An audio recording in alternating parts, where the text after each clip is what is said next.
So I walk into Southport Elementary School, one of our Magnify Learning demonstration sites, because they're going to do an expo in the library. They're going to showcase all the work their learners have been doing this last quarter. So they bring in a bunch of community partners. So I get to the door, and I'm greeted by a young man named Victor who shakes my hand. He'd obviously had a handshaking workshop, did quite well.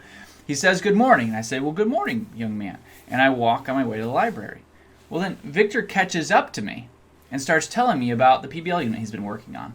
His class was charged with revamping the Veterans Day program. I say, well, why does it need to be revamped? And he looks at me and he says, "Some of the students are being disrespectful when the veterans are talking, and that's not okay with me." Boom! That's project-based learning in elementary school. I love that. My name is Ryan. Welcome to PBL Simplified for Teachers, where we simplify your PBL need-to-knows to simplify the PBL process for your classroom.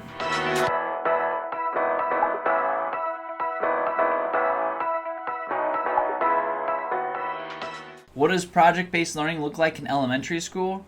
Just like what we saw with Victor. There was a real-world problem. He was part of the solution, which kept him engaged and passionate, and he was doing that collaboratively with his classmates.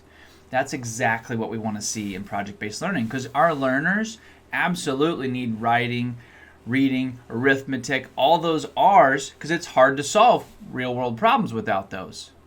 But it's also difficult to solve real-world problems without the ability to problem solve, think critically, work in groups, present your work to community partners. So we need to bring all of those things together.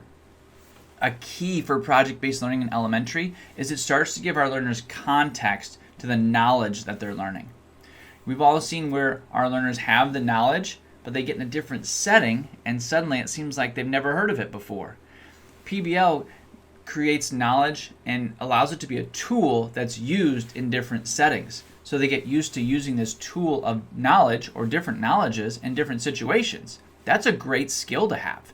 So we need to empower our learners in these real world situations. Because the different setting might be a standardized test. It might be in the real world. It might be their next educational adventure when they get to middle school. But they need to be able to use that knowledge in different contexts. And project-based learning is a great way of offering up those opportunities.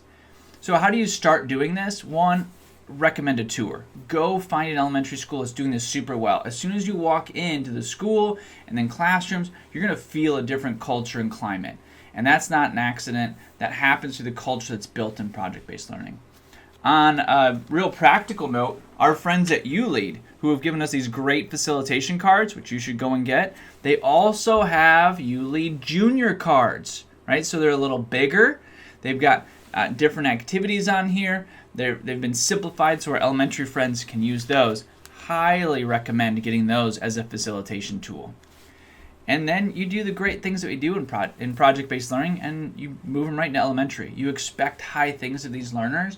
They can think amazing thoughts. They're so creative. And it's not just me talking about this, right? There's research behind this. I'll put a link in the description from the Lucas Education Foundation on their latest research on project-based learning, specifically in elementary school. Another great way to figure out what project-based learning in elementary school can look like for your school is to attend a summer training. Magnify Learning has open workshops every summer where you can jump into an elementary cohort led by elementary PBL teachers. So you're hearing it right from the people that are doing the work. It's not going to be led by secondary folks, right, that are speaking different languages. And we can get to that in the next couple videos. We'll talk about secondary. But when you're in elementary, you want to hear from your elementary peers. And that's exactly what we do in these summer trainings. So check out the link below to find a training that fits your schedule so that we can engage your learners, tackle boredom, and transform your classroom.